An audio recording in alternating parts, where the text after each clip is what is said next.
Well, hello, creatives, community, kind folks, and brand new moderators. Welcome to RPG with DBJ. I am your host, DBJ, and I haven't done a rant video in quite some time, and I'd like you guys to help me. I don't know, rant a little bit here. So today we are, as usual, just going to talk unscripted on the fly. And I recently listened to some commentators talking about a proclivity of an issue happening in our tabletop role playing community. And I thought I'd weigh in. Now, you guys know me, I'm pretty medium when it comes to, like, I like to ride the middle when it comes to ooh, that sounds kind of dirty. When it comes to lots of issues in the tabletop community. But as a person of a certain age who's gotten to their halfway point in life, thanks, thank you, who's gotten to their halfway point in life, um, I have seen this kind of thing happen in cycles. But to many who are brand new in the tabletop community, or this is their first experience experiencing it, can feel deeply about it. So, what is the subject?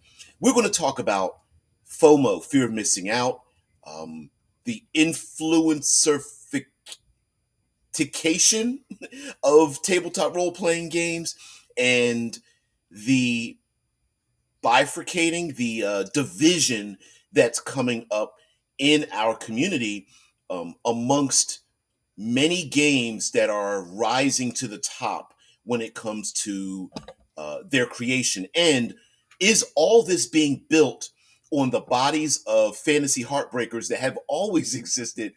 But are we now seeing the, like, are we getting this close, this much closer to the end result of what happens with these fantasy heartbreakers? And can we now point blame at these individuals? So we're going to talk about good morning, good afternoon, good evening. Hello, everyone. So let's get into specifics. Most recently on my feed came up DC 20 by the Dungeon Coach. I know of the Dungeon Coach. I've seen many videos and listened to him. It's I don't have anything negative to say about the Dungeon Coach, the presentation or anything.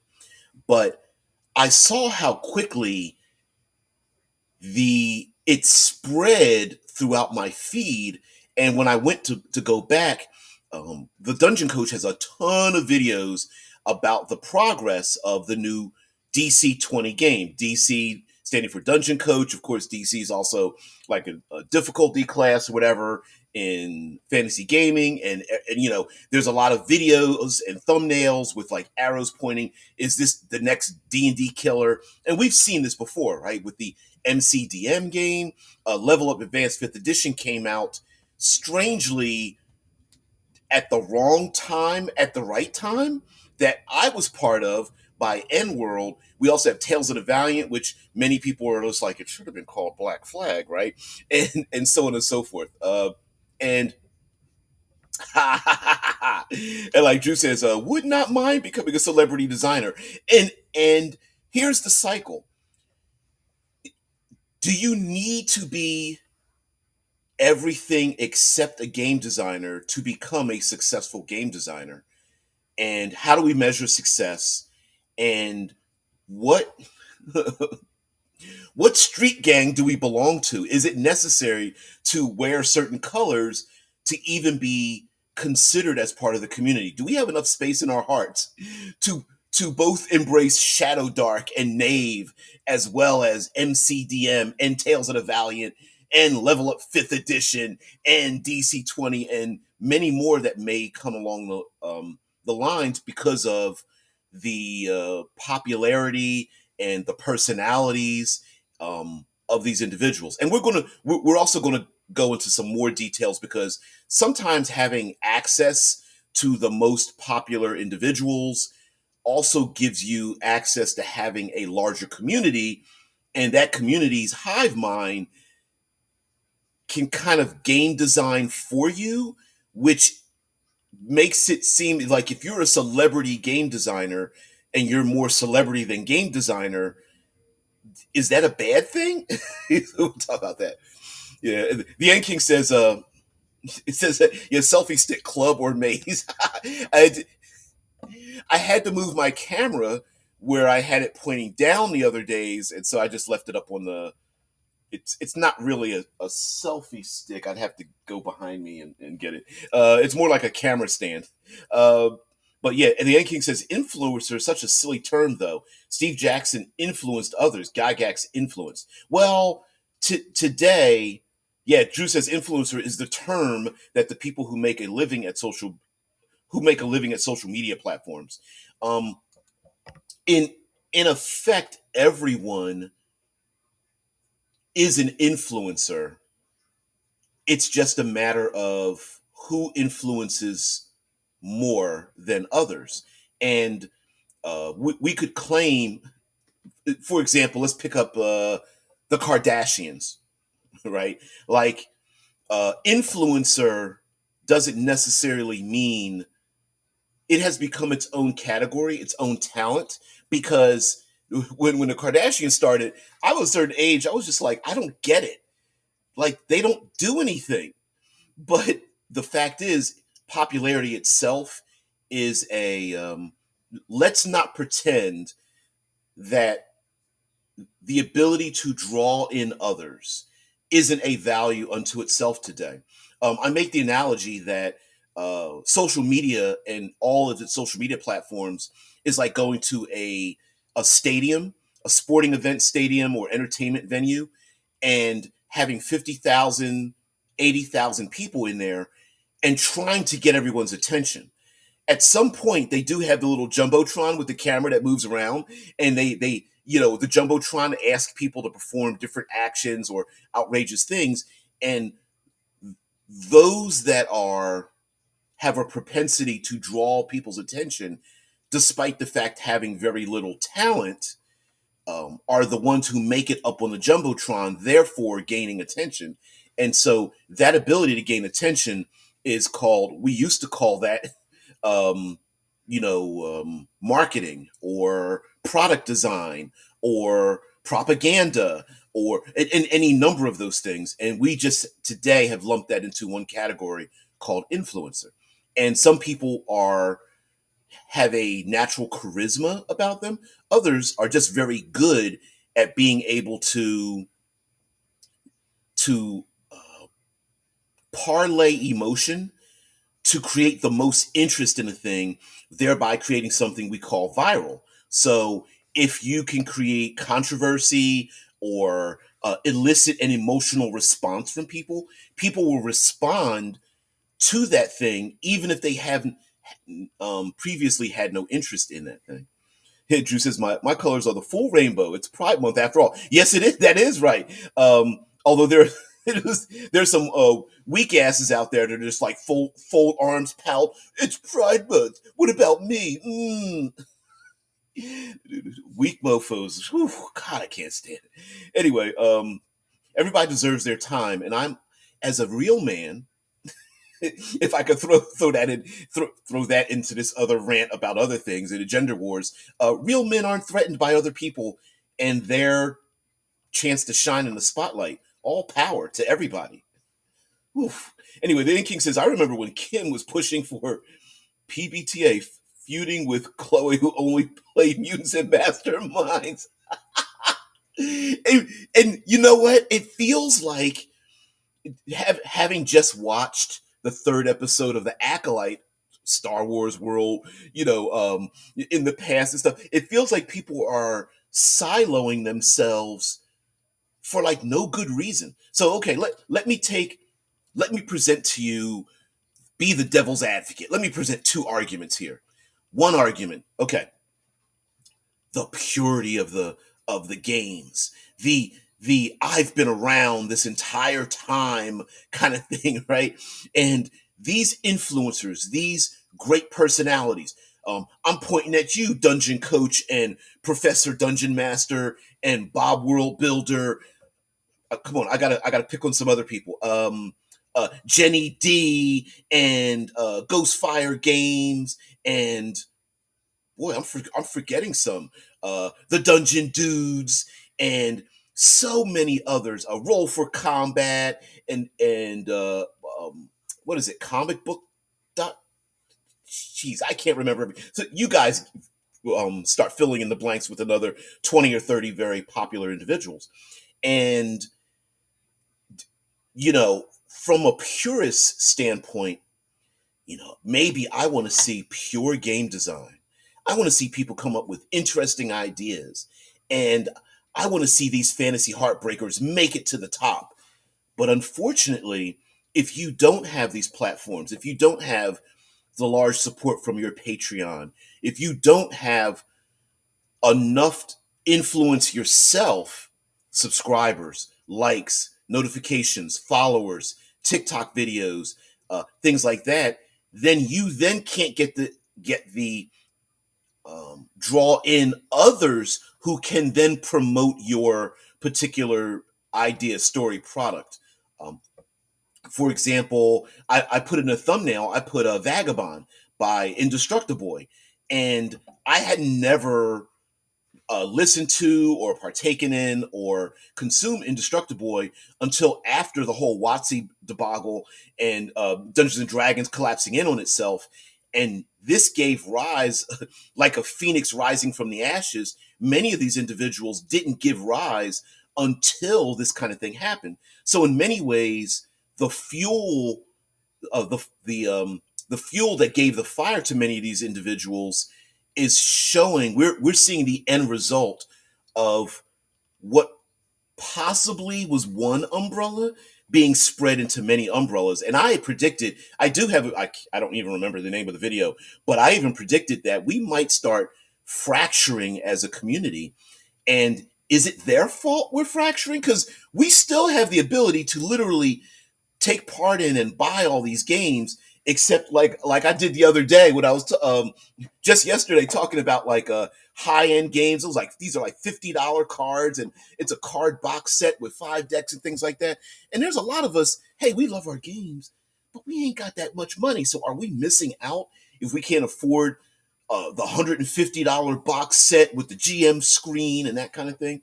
I don't know. Yeah. Now let's go to what you guys have to say. Yeah, yeah. Forgot the main man. Yep. Drew, yeah, Drew says, but sure, I would prefer when people call me an agitator or instigator instead of an influencer. Hey, maybe we need to bring that back, right?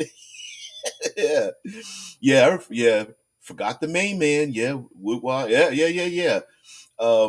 So many. There's well, hell, Nerdarchy, the channel Nerdarchy used to dominate the ways. Remember, Dawn Forged Cast, something like that. That was another dude that like really was. I don't want to say was the beginning, but was an example of someone who used all his talents outside of game design, gaming community to accelerate himself within the community, right? Because I'm we're making the argument about game designers, but the skills necessary to turn your fantasy heartbreaker into a $1 million Kickstarter backer kitted 5,000 Patreon membered multi-channel constantly evolving Discord server has very little to do with game design, or shall I say incorporates other skills other than game design. And that ability to organically or very naturally from myself looking from the outside to market yourself, to sell yourself, to become someone that other influencers recognize and understand that a high tide floats all ships. But is that really true in the influencer sphere? Meaning, if my channel has 15,000 subscribers and your channel's got 80,000, does our channels may float each other, but what if you've got 200 and someone else has maybe 2,000, right? Drew says we always have been a fractured community. Yeah, people have always hated on people playing other systems, and of course, who would forget all the edition wars? Exactly. I mean, we've always been that way, but I guess we've never. I suppose the difference is similar to similar to us old folks talking about the good old days. Maybe it wasn't so good. Maybe we just have more access to what's really happening in our community. So the hate was probably like by myself in my own basement going like, I hate these other games being popular. They're not going to print my game anymore. This is stupid. If you notice I'm a professional pouter. um, but now someone does the same thing and they jump on Reddit, and then that Reddit gets 5,000 upvotes and whatnot, and then people start commenting on it. What was the most recent thing? It was like 44 demands from my dungeon master or something, and like it was pure like pouty pout. My player's better and stuff, and you could tell like the players are absolute assholes, and the DM is just basically like a very immature, and these people are like apparently they're the only ones who can game with each other, so they hate each other, but they have to deal with each other and stuff. Yeah. Oh man, Death Angel Shadow mentions says Hail Troll Lord Games just launched their Kickstarter for their 10th printing of Castles and Crusades. Oh, Castles and Crusades Reforged. Ooh, it's their OGL free revision of CNC. It's not a new edition. And Castles and Crusades, Swords and Wizardry has come out. What's another edition? Edition one. Oh, not Dungeon War. Oh man, there's a couple of them that are second editioning themselves. I just received my Knave second edition as well. So yeah. Des Angel says rather it's a new printing with all the possible OGL content replaced, which is another thing. You know, that's the argument. That's been a big argument now with people who want the big D&D replacer, which isn't. Let's be honest, that's not really a thing that's going to happen. But everyone's talking about is this the next D&D killer? No, this is the next D&D killer. And are we waiting by bated breath going, well, who's going to do it? Someone should do it. And then when someone like Level Up Advanced 5th Edition, Tales of the Valiant, um, uh, I'm trying to think of another clone, 5e clone type game. If it's not different enough, everyone's like, well, you're just reprinting D&D. What's the point of that? You know? And it's like, well, if you like 5th edition and you hate WotC, you can actually buy those games, still play the game and the rules you like with very minor modifications and still play them. Whereas there's others who are going like, yeah, let's get rid of all the let's get rid of all the things we don't want, like DC-20, like Knave, like the OSR that goes back to like, well, before the games got so complicated, let's do it this way, right? Yeah. Van King says the 44 rules of D&D found in the 26 chambers of Shaolin Temple. Oh man, I miss those old kung fu flicks. That's a whole genre unto itself. Yeah, I think it's 36 chambers. Or I believe actually the movie started out with 35 chambers, and then that character comes back and makes the 36 chambers, which propagated the Wu-Tang Clan.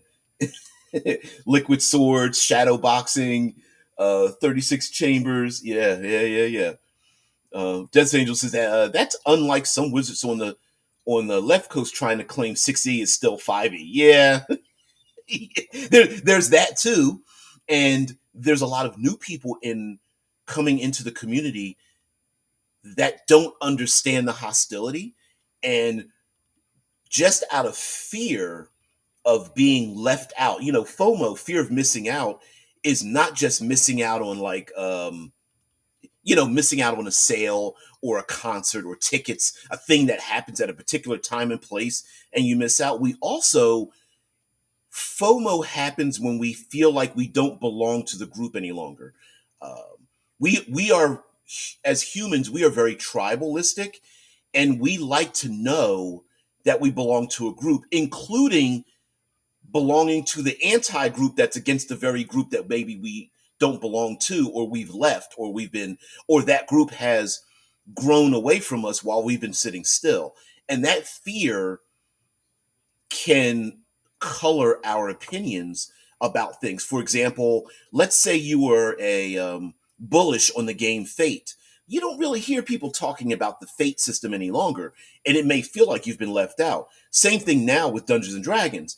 If you are if you're still holding out and going like, well, you're one of the few that's pulling your hands up like, I still like WotC, I still like fifth edition, and other people around you are going, they're stupid, I hate them. You're going like, what did I do? I don't know anything. I don't care about the corporation. I purchased some books and playing with some friends and family. I don't have a stance, and now they may be feeling FOMO simply by the fact that everyone they communicate with is slapping them proverbially in the face with, you don't belong with my group because you like WotC. And they're saying like, I'm not even picking a side, right? And we now, it feels like some of the progenitors of these games almost have to, their fans are forcing them to have to pick a side, you know. And one of the things that I dislike doing, that I do often, I'm going to full disclosure, I do this so often that it bothers me that I do it, and I want to kick myself if I could bend my foot around enough when I do it. And that is, I have this mantra about, don't describe your loves by your hates. You don't rank your loves by your hates. Don't describe or show that you belong to something by all the things you hate. And in our community, we tend to do that a lot. We tend to do that with like, well, I like Powered by the Apocalypse because I hate fifth edition. Well, okay, just saying you dislike something really doesn't add to the conversation. I see that so often in social media. And the reason why, when someone says, well, that's stupid because I hate it, works, is because it elicits an emotional reaction. And that emotional reaction can give a dopamine hit back to the group we belong to. So just claiming that that's dumb, that's stupid, or you don't belong here, or because you also don't like a thing, doesn't really explain your loves. And one of the things that I see some influencers doing is using a very simple tactic. Yeah, that's Shadow's like, it's all D&D now. I don't have FOMO, I have FOP. Okay, fear of every person, fear of eternal, I don't know, propagation. I don't know what that means, but I like it. um the one of the things that uh is unfortunate is that to become a really good influencer, sometimes you have to parlay. Oh shit. Slow clap. Yeah, fear of encountering Pinkertons. Yeah, your ass should have never opened some cards that came to your front door that you ordered, that you thought were the ones that you ordered. I mean, that's your problem. That's your problem right there. You know what I mean?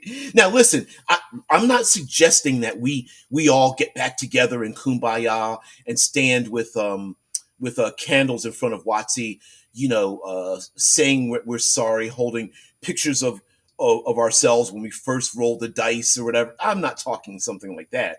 But what I mean is, many of the influencers have to abide by the influencer social media rule, which is stir up your base like a politician by giving them something to feel, to latch onto emotional. Now, usually negative emotions like the dark side draw a lot more energy and attention and fuel for the fire than the positive attention. But emotion is a great thing to peddle in order to get attention from something, whether it makes sense or not, whether it's a good thing or not. So, as we see, yeah, it's one of those things where we see that, well, I hate WotC, so I am going to support this.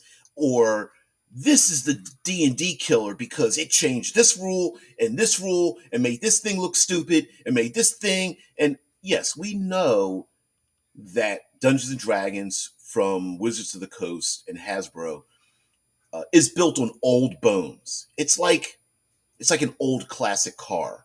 You know, we've seen well, I've seen because I love cars. So I see a lot of these the television shows where they take an old car and they strip it down and they make it new and they change the brakes because well the old brakes from the old days are horrible. They change the interior because well it wasn't real leather, but today we're going to get someone hand stitch this stuff in here. We're going to paint it 15 times because well today paint technology and chemical manufacturing is so much better, and eventually they they pull out the car and it's shiny and waxed and brand new, and I think to myself and I go, technically that's not even the old car. Like there's nothing about this new car that's older that is old.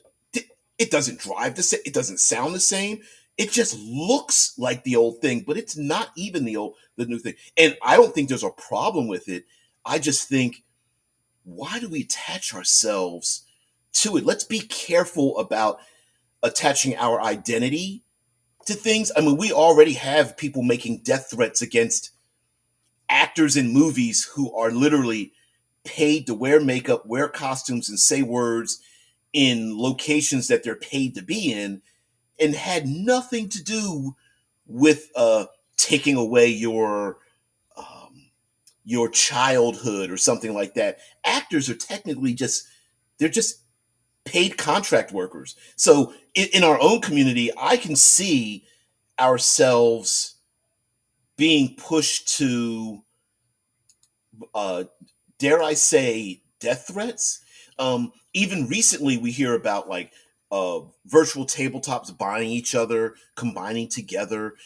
We see individuals who used to work for one company moving to another, and there's some people who, let me get back into my pouty position. Folded arms, bottom lip poked out, like, I can't believe they left WotC to work for this other company. Now I'm not going to support the second company they work for. And it's like, you know what? A lot of people dreamt.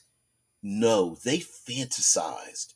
They reached the high point of being hired to work for Wizards of the Coast, only to have a shitstorm happen. They had nothing to do with it. Hey, if you buy a car today that's a shitty car, can you blame all the workers on the factory line for that happening?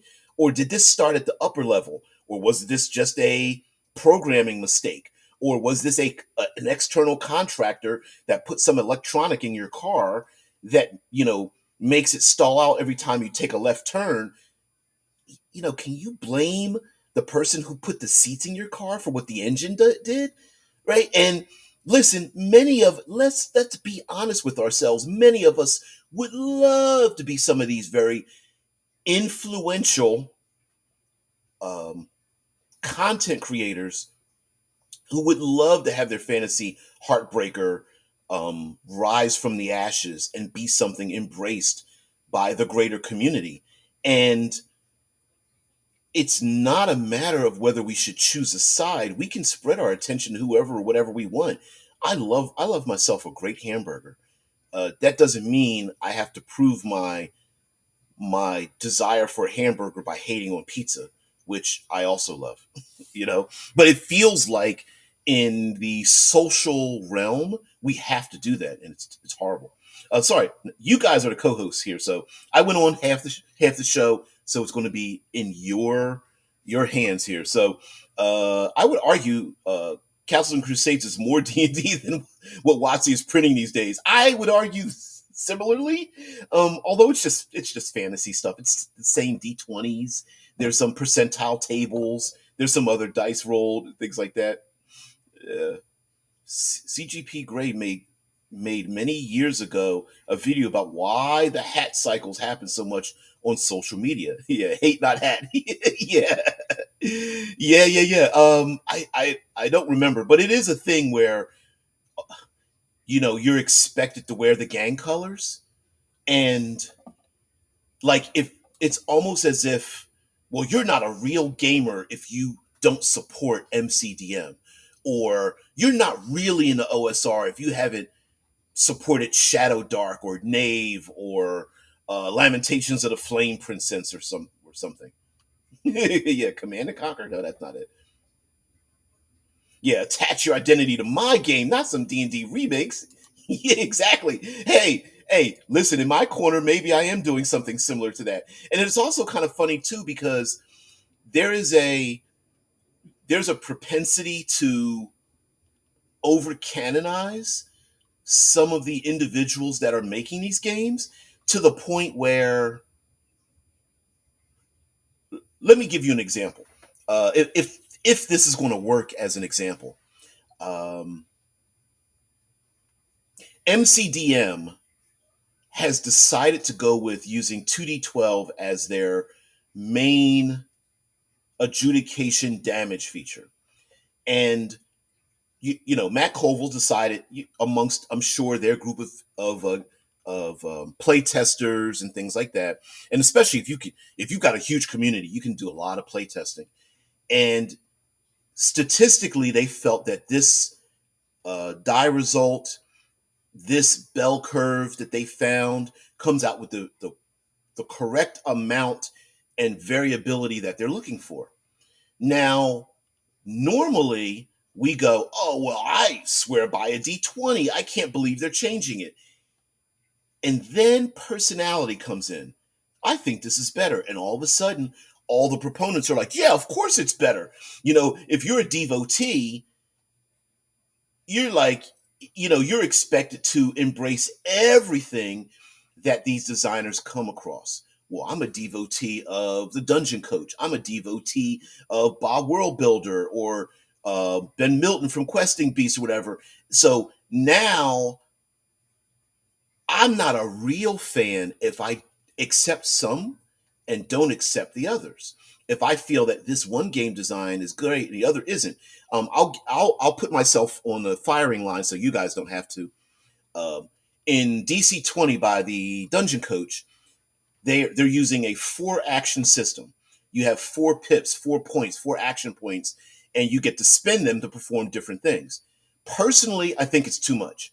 I think I think the outgrowth of giving players more and more and more actions complicates a thing and puts less emphasis on making hard decisions. I like games where I have very few actions and they're spread amongst everybody because what I decide to do now is very important rather than going, I decide to do this, plus this, and I hold on to this other thing because maybe I might FOMO, fear of missing out. I might want to do something else. And so I personally don't like that. That's just me. Now, in when it plays at a table, I could change my mind. And if someone says, "Hey, I got this new DC 20 game. Would you like to play?" and if I say yes, then my ass is going to play the game that's in front of me. I'm not going to decide what voice out whether I like it or dislike it. I'm going to agree to play the game and be enthusiastic about it. But that doesn't mean I like or dislike the Dungeon Coach or like or dislike DC 20. I can just have a problem with it and still be like, okay, slow clap there, but I think you're doing well. It's just funny how it feels like the community that surrounds these social media giants also is negative against those who question the media giants simply because their claim to fame is being popular, not necessarily filling in the gaps of other parts. Now, that doesn't mean that their giant community hasn't already. Here's the other side of it: is that if you have a large enough population, that large population becomes such a hive mind that it can solve a situation that you yourself may have a hard time, that the hive mind can solve very easily, like percentages and die rolls and bell curves and things of that nature. So I absolutely can be on my own island and be wrong about a four action system that has already been tested and play tested and everything, which according to what I see, has been extensively play tested. So, yeah, if you buy a shitty car, you obviously have to blame Elon Musk. Exactly. Oh, man. Castles and Crusades. Last thing Gary Gygax worked on. That said, CNC and Red Alert were awesome. I don't remember Red Alert, but I do remember Castles and well, Castles and Crusades, Swords and Wizardry. There's another one. Damn it. Mate, not Mazes and Monsters. There's another one out there. Something in Trolls and something in Trolls. Anyway, Shinobi says, when I moved to the U.S., I noticed how clicky this country is. It's in the heart of the country. It is. I did a video. I got some negative responses to it. I did a video on someone else who wrote a book and did talks about the 13, actually started out with 8 nations, but it's really like 13 nations of the United States, and how, if you, depending on where you live and where you move to, you can live your entire life effectively in another nation within the United States. And those who are born outside the United States don't necessarily see the divisions within the United States culturally and economically and politically and things like that, which I find pretty amazing, especially someone who likes to travel to different places. But it is pretty funny because a lot of people who have an opinion of what the United States should be live so insularly that they can't imagine. They literally talking about measuring your loves by your hates. They can't imagine anyone living a different way, and that their way of living couldn't operate in the way other people live. So it's weird. It's like yeah, those who live in the mountainous areas of our world may not have the same culture of people who live on coastlines or in a swamp or near volcanic areas or plains or tropics versus Arctic. And yeah, your way of life may not be appropriate for the other people's way of life, and you could still get along, but it may not even be useful. Shinobi says MCDM uses 2D6. Yep, and Daggerheart uses 2D12. Not to be one of those people. I didn't even bring up Daggerheart. Fuck, you're so right. I mean, there are people who are like what are they called, critters, that are like, oh, whatever Daggerheart is, whatever Candela Obscura is, I'm going to love everything about it. And it's like, well, I can see problems.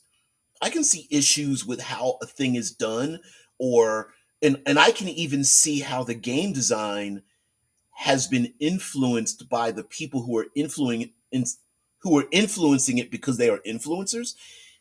Critical hit, critical hit, damn, critical role are improv experts.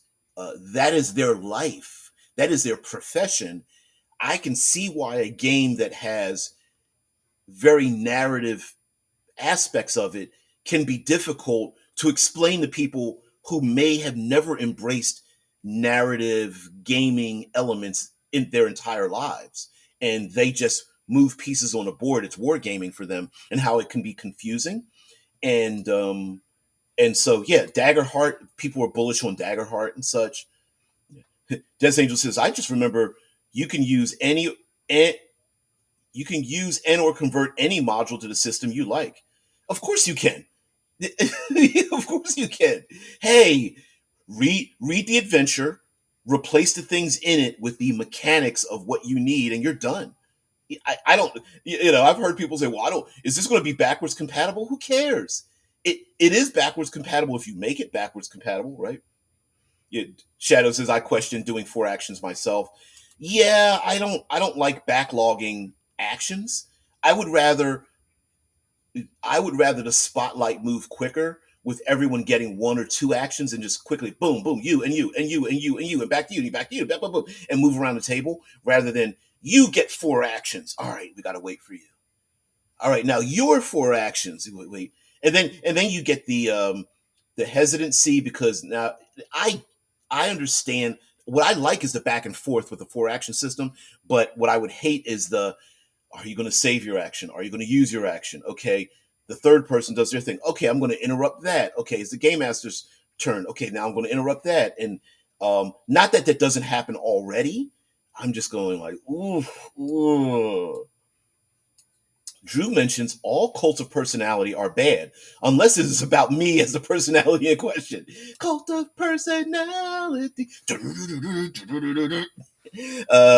Very. Was that in the 90s? Oh man. Do, do, do, do, do, do. Yeah, cult of. Okay, we have to ask ourselves whether some of these very popular individuals, um,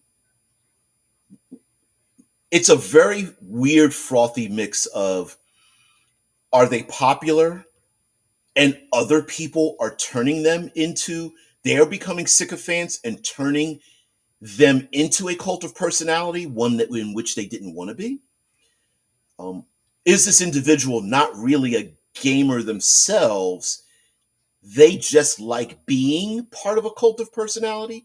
The game is just a side effect, a mechanism, a tool to become this way. For example, I'm not going to mention the creator, but there's some feeds that come across mine, and nearly every video is about the destruction of Dungeons and Dragons and how bad they are. And in my head, I'm going like, that's a whole lot of time to spend on hating something.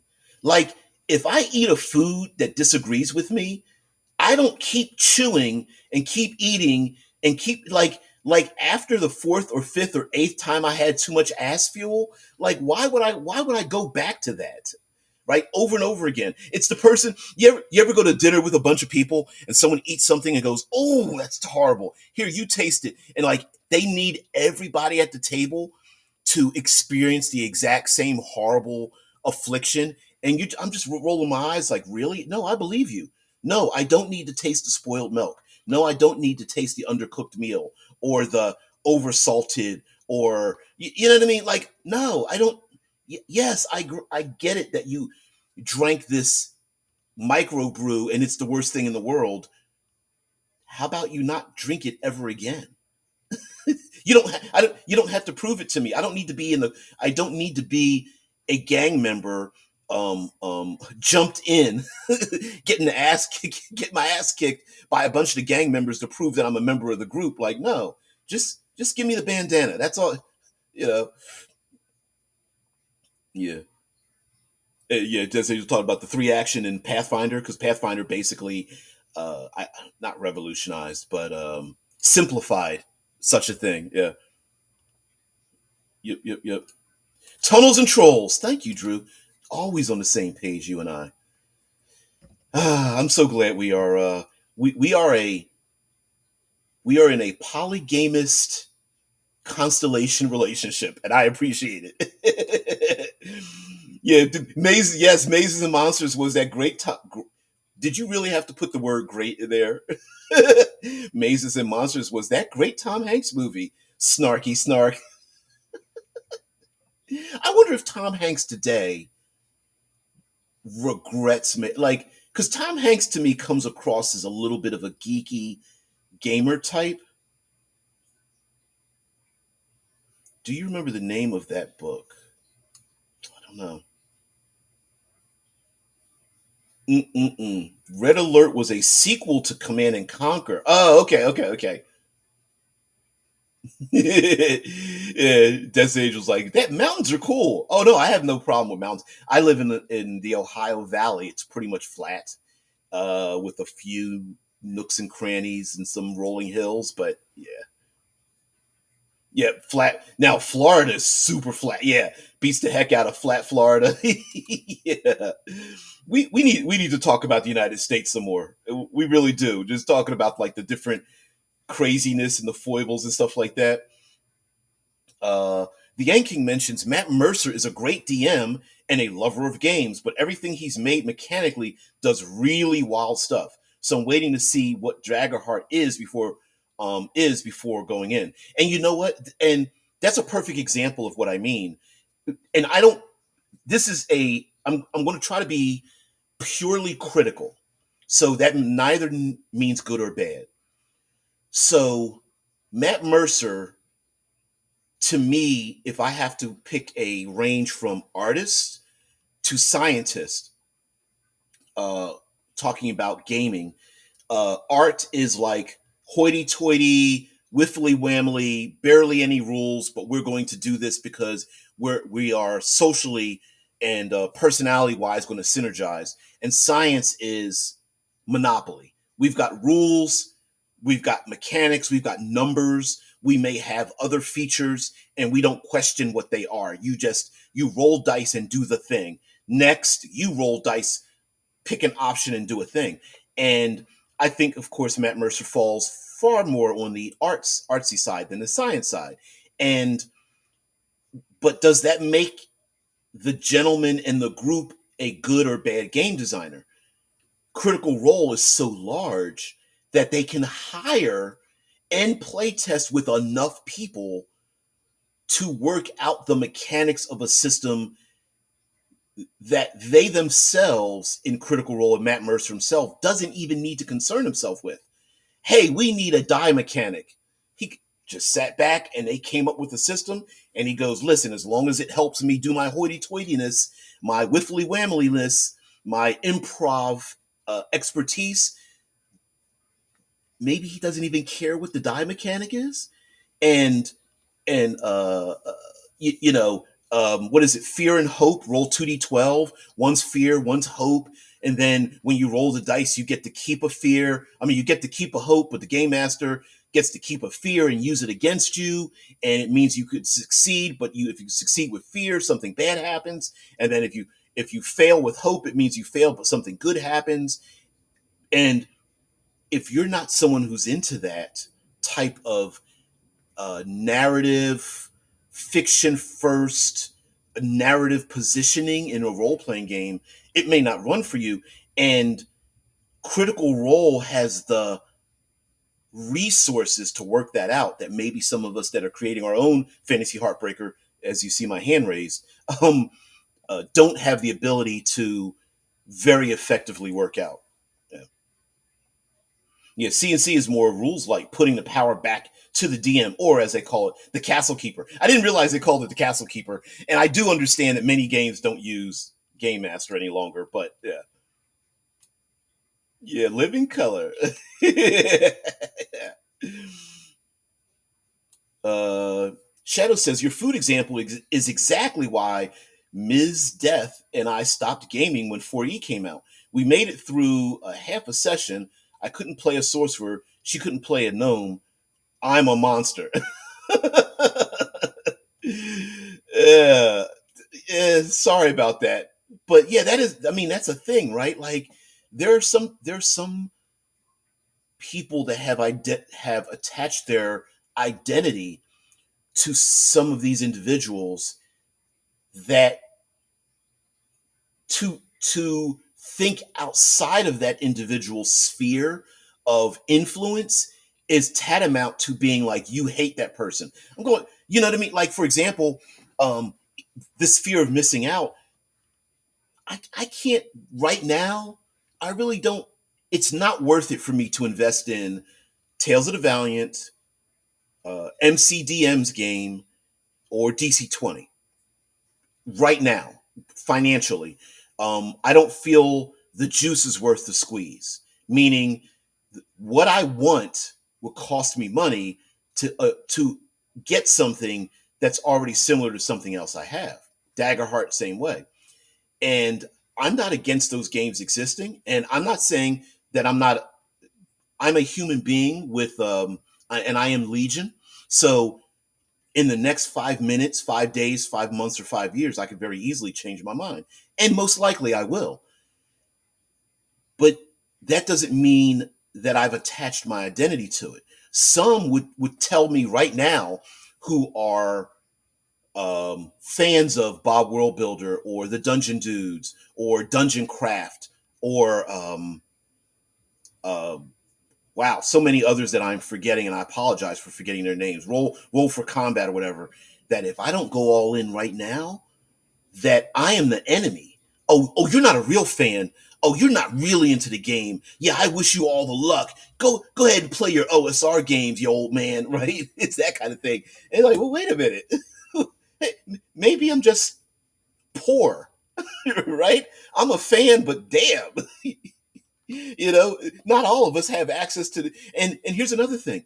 Maybe for some of us, some things are more important to our lives than other things. Like I don't know what is it called. Damn, what's that pesky thing? Oh yeah, buying food and groceries or investing in the continuation of my educational endeavors or someone is sick in the hospital and they need something that you know what I mean? There's all kinds of bunches of things. Yeah. I guess DBJ talks about Dungeons and Discourse there. Uh oh. See, I didn't say that. Yeah, yeah. I also unsubscribed there. It was nothing. It was nothing than D&D hate. I am certainly not a fan of D&D, but there was nothing worth watching. And see, Drew. You bring up a good point. I, I understand the the energy that comes when we hate something. There's a fuel that our adrenaline starts pumping, that dopamine hit when we just, oh, I hate, oh, they make me so mad. I could just spit. I don't know what the term you young folks say right today. And that's fun until you're drained, which is why I make the point of everyone's entitled to all their emotions. You have no right to change the physical world around you because of your emotions. Emotions are so ephemeral, they're so temporary that uh, post emotive clarity may make you change your mind. So, yes, I hate what a major corporation does, nothing new there, right? Because, oh, I don't know, businesses and corporations are their goal is to make money. That's why they are a business or a corporation. That's not there is nothing new. There is no um, uh, fairy godmother that came down to bestow upon us some great insight that a business is concerned with business only. Yet in our community, we seem to go, we're just like, yeah, but they're affecting my childhood. No, they're what? It it's a business. And if a business isn't operating as a business, it's not going to be a successful business. So don't attach your identity to that kind of thing. So I'm with you there, Drew. It is now, mind you, I didn't say Dungeons and Discourse. There's some others I would group into that category of like of eye roll, bug eye, arrow pointing, downfall, ruining, thumbnail, looking off to the side like, her, what? Kind of things in the thumbnail with a Dungeons and Dragons symbol tilted to the side, and I don't know, maybe some splotch over a book or something. I was born up north, grew up in Florida before it was overrun by Yankees and moved up to the foothills of the Smokies. I'm not too far away from there, Shadow. Yes, Drew, I did bring it up. Art and science, how about both? Some people might even call their own system that way, I heard. I slid that in, guys, without you noticing, which I don't. That sounds dirty and makes me embarrassed all at the exact same time. I don't know. Anyway, you got to live with what you got, right? Anyway, I used to love all the details in 3.5, but when I became a DM, I realized that those rules became more of a burden.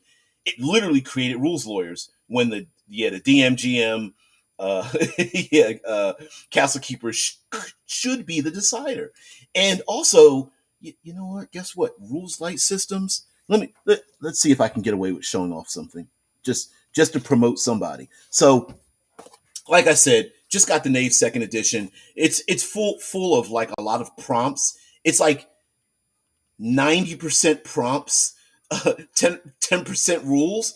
And one of the great things about rules like games that I absolutely love is they are bullshit detectors.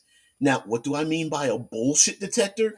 Someone comes to play this game, and if you're someone that can't tolerate um, adjudication by committee. Hey, everybody, there's no drowning rules in this game, but you all have to swim into the deep cavern to the other side. How do we adjudicate this damn thing, this situation? Do we use our character's constitution?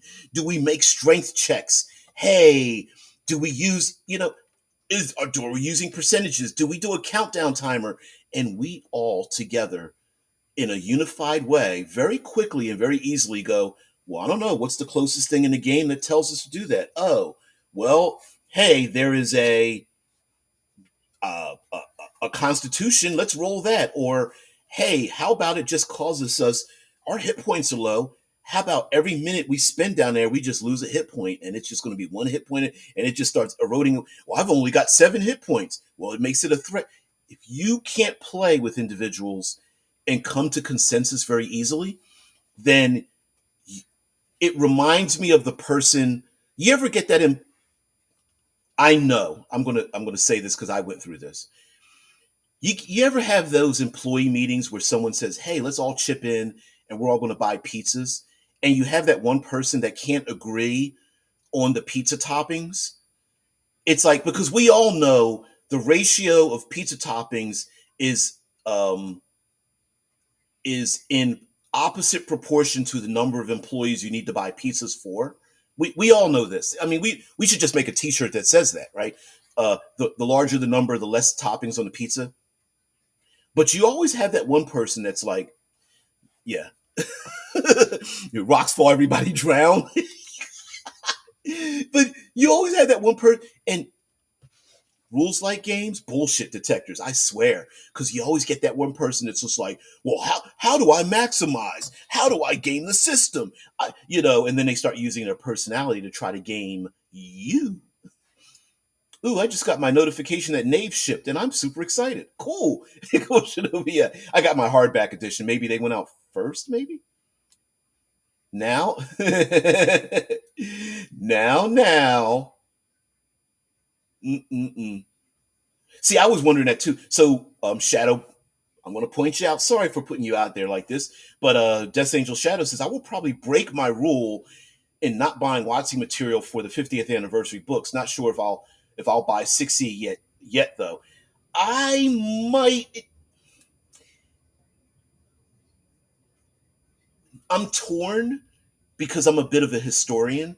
Because I'm old, and I joined the game so early in its inception. I would love to have a 50th anniversary edition of the game on my shelf, but I sure would hate to give them the money. But yeah, but again, like I said, I'm a human being. So now, Disney has been spitting more like shit, but I was being nice on fans since The Last Jedi. Maybe they'll learn someday. Hold your horses on that one. And I'm so glad you like chocolate ice cream. I like soft serve too. As a matter of fact, after this live stream, I might have to pinch a loaf off myself. Uh, since I did get my copy of Knave, I was surprised by how small it was. Why are you making fun of me? I mean, size isn't everything.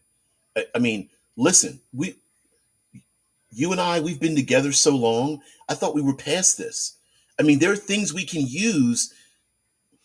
There are other tools that are bigger. There's other ones that are better. I mean, listen, don't compare me to this just because it's bigger. You hurt my feelings there, Shadow. You hurt my feelings. Yeah, all those things should be determined by the game master, whatever it's called. Yeah, I agree. Well, um, I think like you said, game master or something. Of course, they should have the last call. I think consensus works as a what's the term? A good leader doesn't need to know everything. A good leader just needs to put the best people in the best places for the best outcomes. So I don't need to know what the game or even how to play the game. I just need to know that you guys are enjoying the game and know the rules and whatnot. And that way you're placed in your best position, which just makes me look good, right? Yeah. That's my thing. I want the history book. See, that's me. That's me. That's what I want. Because I do like chocolate ice cream. Last Jedi was still League superior to Rise of Skywalker. That's like going, you know what? I don't know. I mean, hitting a beehive with a stick is that better than walking across thumbtacks? Or like you know what I mean? I don't know. It was like one was painful, the other was just like, oh my god. And unfortunately, they are owned by major corporations. So I just, you know, I get that some people have attached their identity to Star Wars because it became a pivotal part of their childhood. But also, I understand. It's like watching television. Every spoiler alert, every single television show you'll ever watch is canceled. As a time traveler, I can promise you that every television show from the past to present and those created in the future are canceled. So everything comes to an end. So when that end happens, sometimes it's a death knell and it's just flopping about, but we all know it's just taking its time to die. Sometimes it's very peaceful and gives us a and has a great ending. But whatever the case may be, that thing you love, it will come to an end. Period. And so if we accept it as present day, it's already ended, then you'll never be your feelings will never be hurt. You'll never be surprised. And it shouldn't be because um, again, going back to these uh, um, cult of personality, corporations, fear of missing out, all this stuff that we're talking about today, and I thought I would just talk randomly about it, is that, let us not be so enraptured by these things that it controls our literal emotional connectivity to it. No, no, no. We decide that on our own. And if the next iteration of the thing that we love isn't what we were expecting, so what? It won't be. It never will be. You know. So, yep. I bought Name for the tables. How about you? Oh yeah, yeah, yeah. Oh, it's all prompts and tables, right? I liked it that kind of thing because I like to exercise my creativity, and I want things very that are around me all the time that easily spark my creativity. So when I see something like Nave, and I go, I can't think of anything, and I open up to um, four D100 tables about NPC traits, then I can go, oh, personality traits, NPC details, professions, goals, and they're all like one. Are there any three very long hair? So there are very few 3-word prompts on here. Most of these are 1 or 2 word prompts. There's a couple of hyphens in here. It's great. And I get 400 entries in one page. And I can use that very easily or access it without even rolling. I can just go like, this person is a femme fatale with that's paranoid with bristly hair. Her profession is eunuch. Okay, eunuch, and her goal is to protect the weak. I'm done. All right, next. Right, it's that kind of thing. So yeah, I like stuff like that. As a leader, I put myself in a swimming pool for maximum success. I have a swimming pool. It's going to be very humid here.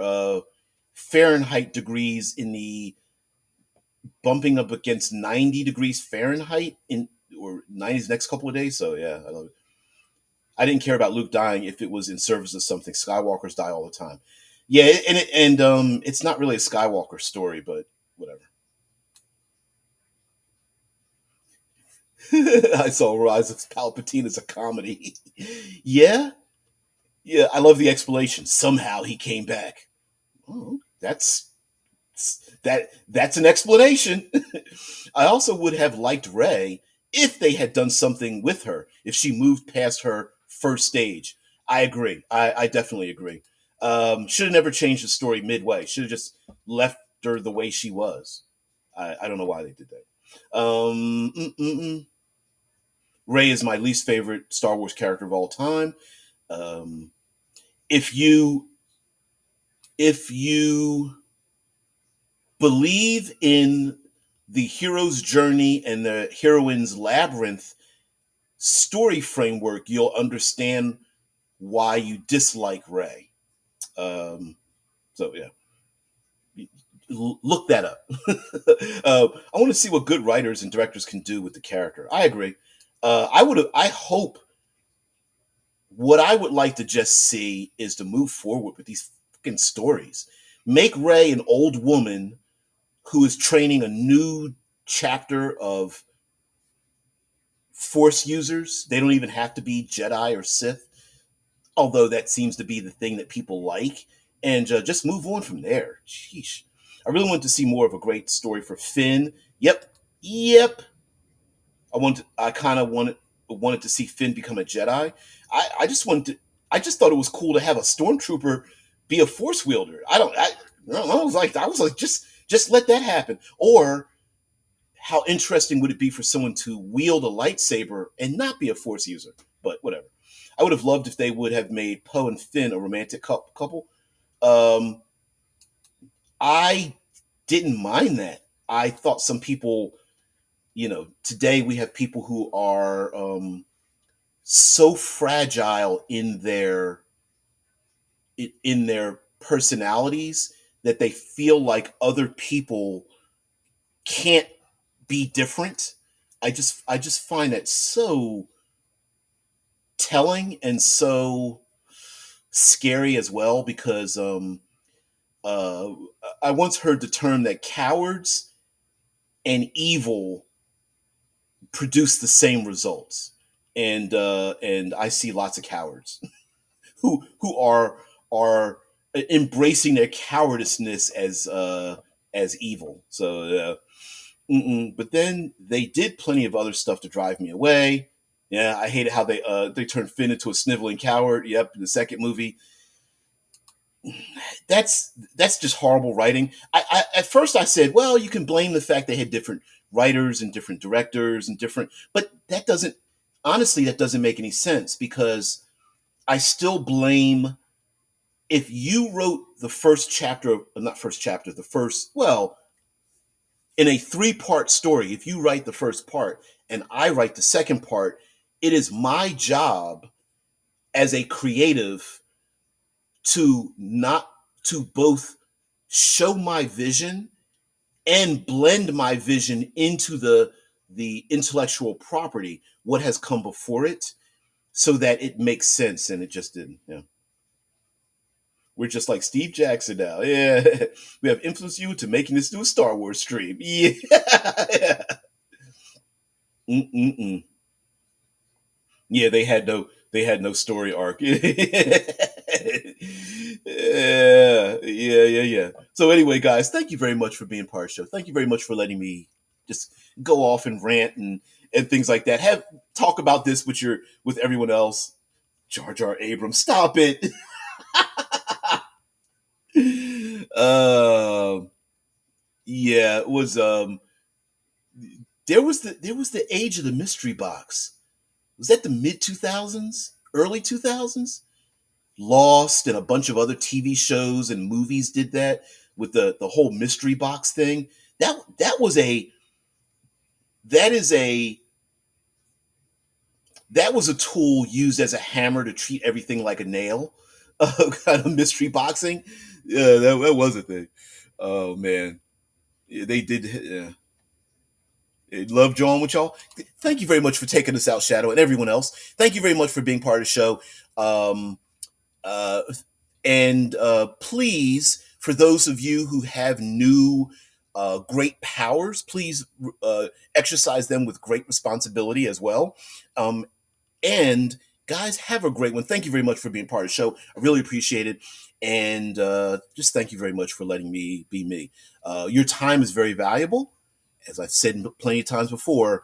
Um, in return, I hope I can make change for you spending your time here with me. And if you're someone new, and strangely enough, my channel has been growing steadily by a few people here and there. If you're brand new, please do the thing, because if you don't like, share, subscribe, hit the notification bell, and things like that, despite my channel growing, I can guarantee you most of the people that have subscribed probably never see my channel at all. So if you, yeah, yeah. See, I tricked you. I tricked you. But it does mean that, like, uh, the ability to put in, like, web addresses and things like that. I think there's some other stuff, but whatever the case may be, I think you can also block bots, people that say incorrect things. You can block them or put them on timeouts and things like that. So it's that kind of power. So guys, thank you very much. Oh, yeah. Thank you. Thanks for that, especially if you're watching on television. Also, I'm going to get cult of personality wise. I'm going to give a big shout out to the channel Knights of Last Call. I really don't even remember the gentleman's name that runs the show, but he did a 5 or 6 part, I think it's 5 part dungeon master, maybe 8 to 15 hour skills necessary to be an effective game master, dungeon master thing, or whatever. I'm not suggesting that you run them all, but the dissert dissertationist nature of the channel really appeals to me, because I have a job that I can listen to, like, very long stories and podcasts and stuff.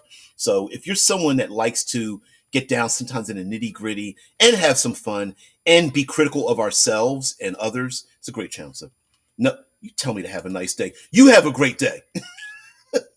Anyway, guys, thank you very much. Thank you also for the slight shifting. Here with the camera. As a matter of fact, I'll even take you with me. Of course, we have back here the all my standees and things like that. Oh, we can't see that part, but maybe one day I'll take you around the room. Hey, producer. Hey there, Sophie. And so, guys, have a great one. I'll see you later.